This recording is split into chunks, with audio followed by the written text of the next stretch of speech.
Hey, what's going on, everyone? It's Kyle Henderson along with our team writer, Tony Tsoukalas, coming to you from Tuscaloosa, Alabama. I hope everyone's doing well today. Tony, how's it going, buddy? Glad to have you on. Going well, just what is this, like day, seems like 3,000 of quarantine? I mean, It's like the year of March, right? It's like we it's only can't been get past 2 weeks, I think, which is Oh my crazy. goodness. Um, I yeah. wanted to bring you on to just talk about a couple things, kind of lighten the mood, talk about, college football. Hopefully we can continue to press forward and get past all this. Yesterday, Nick Saban did an article with the Tuscaloosa News, kind of talked about some of the challenges that Alabama is facing, along with everyone else in the country. Everyone's facing the same problems. With COVID-19 going on and going through all this. What do you think are the biggest challenges when Nick Saban says challenges? What are the biggest challenges that, the team overall, and we're just talking Alabama, that they're facing?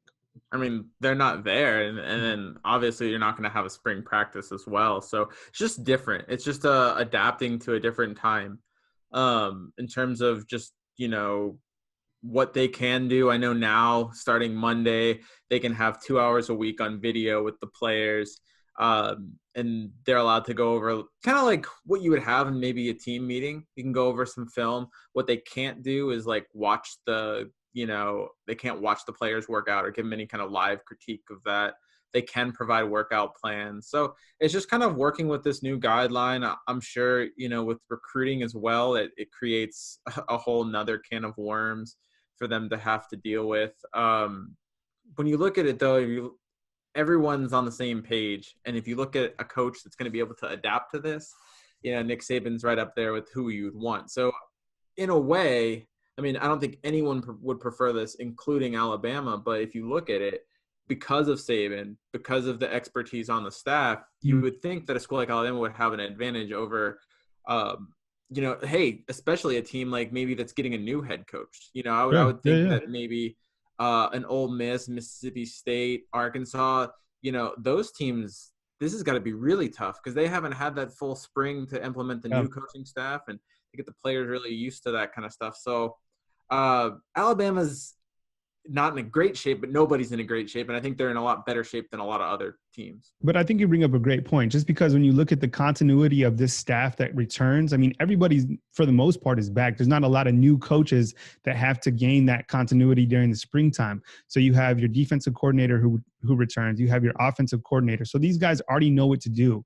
I think the challenge, like you said, is the players obviously not being there. But now that they can somewhat have these Zoom type conferences with their players, and a lot of these guys at Alabama, they're already, self-motivated. They already have some sort of a program that they can go with during this time. I think it'll be tougher for some of these freshmen who just arrived, these early enrollees, these guys who are trying to cut their teeth during spring ball. A guy that everyone wants to talk about is Bryce Young. Can you imagine Bryce Young right now? He enrolls at Alabama, comes all the way from California to Alabama, starts getting in the process, and then, now he's not there throwing with his wide receivers, not with Mechie, not with Waddle, not with Devontae Smith, developing that continuity. So you have to think that this time bodes well for those upperclassmen, especially in the quarterback battle when we look at Mac Jones, just considering the experience that he already has coming back from last season. Yeah, when it comes to position battles, if there was a player that, was looking to get onto the field early, obviously it's going to hurt. This is the springs where you can make that first step, the springs where Jalen made his first step when he was competing for that quarterback battle as well. So that it's going to hurt, it's also going to hurt the veterans, except, they have the experience under their belt. So it won't be as drastic, and Bryce Young's not the only one. Will Anderson is a guy that I think could have really made an impact, gotten onto the field early. And he's a guy that now doesn't get a chance to have that solid spring. One thing at my advantage, if you think about it, is I think sometimes the freshmen coming in the summer, they're at a disadvantage to other freshmen that came in. Well, now they're not at that disadvantage anymore. So maybe they don't lose that time as much, but nobody really wins here. It's just some people kind of lose more than, I think Bryce Young has a lot more to lose than an average freshman, because he's in that potential for a starting job. But I think it also kind of hurts like a Trey Sanders, who probably really wanted to get back on the field, show something in the spring, get some momentum going into the fall. And he's a guy that, hasn't really seen the football field for about more than a year now, and he's going to have to go right into the season. The spring would have been a big time for them. And there's a whole bunch of guys on the team that you could point out to that needed a nice spring that just are not going to get it now. I don't know if they're going to do some kind of summer training camp or what's in the works in the future, but and I think nobody wins. Yeah. And I think when you look forward, I mean, Kirk Herbstreit, I'm sure everyone saw that he said that, he doubted that there would even be a football season. I think it's too early to speculate on that. I think, we're just entering April. I know this is terrible. I saw recently that Virginia, I think, is delaying everything to the end of June. So it's still way too early to figure out what's going to happen. All we have to do is, kind of get through April, and then we can see what's going to happen. But right now, I think you're right. I mean, everybody in the same situation. Moving on to our next topic, Tua Tagovailoa, his agent. There was an article by Yahoo Sports, and we wrote about this yesterday. He's good to go. He looks great from the little Instagram clip that we saw. I thought he looked fantastic. I thought he looked lean. I thought he was moving around. He was supposed to have a pro day on April 9th. Problem is, now nobody can see him. Nobody can visit with him. What do you think on Tua? I mean, it seems like he's in a good place regardless, but this changes things regarding kind of his status going into the draft. When Tua first went down with the hip injury in November, you would not have gotten me to believe that, entering April or entering May or, April, May, that his biggest, competition would be, or his biggest stumbling block would be the COVID virus or would be the flu, Yeah. It seems like that's more of a stumbling block right now than anything to do with his hip. But the reality is, while his hip might be good and he might be good to go, he needs to prove that to NFL teams. And that's a lot more difficult than it might sound. He can send videos, but he doesn't get to have these, one-on-one physicals with team doctors. And hip injuries are not the most common injury either. So not every NFL team has a hip specialist. So they're having to rely on other specialists that they trust. And it's a slower process. And it really it could affect Tua's draft status if there's a team that just doesn't want to risk, because you're going to have to risk a lot to get him. I don't think he's going to drop out of the top 5. The way I see it hurting him is if you're a team like a Miami, are you going to want to trade up to that number 2 spot and get rid of picks for somebody that you're not completely sure on? That being said, I mean, he might lose out from being the number 2 pick overall. I don't see him dropping past 5. I think he's shown enough and he's got so much upside. I would argue that he's got more upside than Joe Burrow. It's just the fact that Burrow is more of a sure thing at the moment. So when you look at it, I think somebody's going to take a chance on him no matter what. And I think the way that information's been getting out, there'll be enough teams that are pretty sure of what they're getting in him. Yeah, I think, with the recent footage and I think with the technology that we have today, I think he'll be fine. I just think it's, it continues to, just this almost comedy errors, that are happening around him. I feel, I want to see this guy throw just like everybody else. I was so looking forward to Alabama's pro day. I was looking to his pro day. Now we can't see any of that. And, it's kind of just where we go from there. But I think you're right. Regardless, he's going to be a top 5 pick. I just kind of, I wonder where. Is it going to be Washington? Is it going to be Miami? I'm looking at NFL.com right now, their draft kind of all over the place between Miami, Washington, Chargers, I guess. So I guess we'll have to see on Tua. Yeah, I even saw one mock draft that was bold enough to have the Bengals picking him. I don't think it's going to happen, but he's definitely a talented. If I knew both of them were healthy between Burrow and Tua, and I like Burrow a lot, but I think Tua has more upside. I think, if you knew both of them were going to be healthy, I think you would pick Tua of that too. Yeah, I think you're right. The thing with Joe Burrow, and it impressed me towards the later part of the season, is just how much athleticism he had. I didn't know that he had this athleticism during the 2018 season when we went to Baton Rouge, and then he came back, and he's a pretty athletic guy. Escapability in the pocket. him. He's incredibly hard to bring down. I mean, look at the Alabama game. You know, Alabama was in the backfield a lot. It's not like they couldn't get to him. It's just they couldn't bring him down. They couldn't corral him. So not necessarily like a Johnny Manziel kind of athleticism, but enough athleticism is in his own. No, yeah. He's super athletic. Yeah. And then he has that swagger about him. He's not afraid to just kind of sit on the couch and smoke the cigar and kind of just enjoy it all, right? I mean, it's yeah.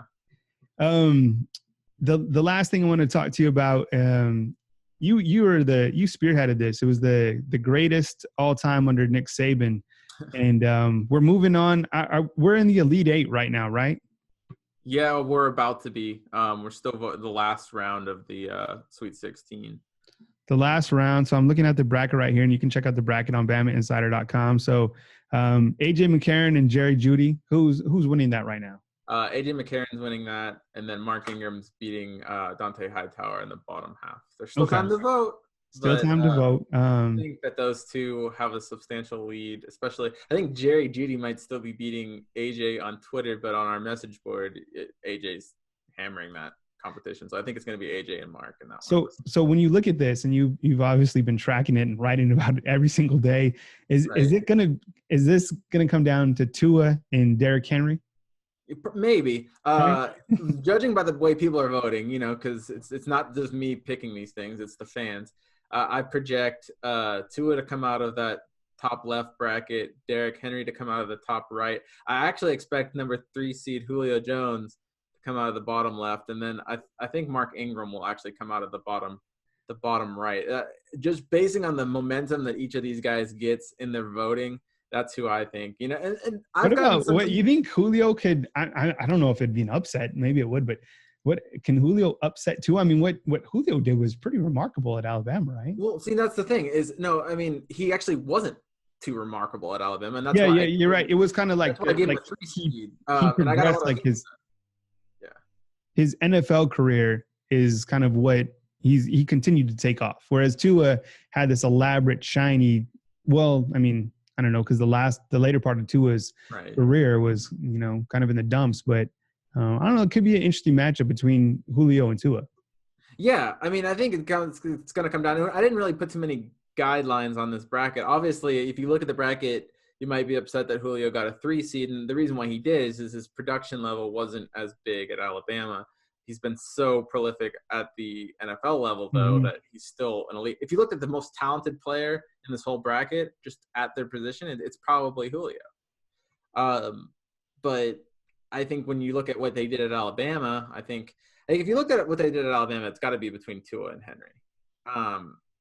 And I could go either way on that. I really could. It's easy to give it to Tua because he's a quarterback.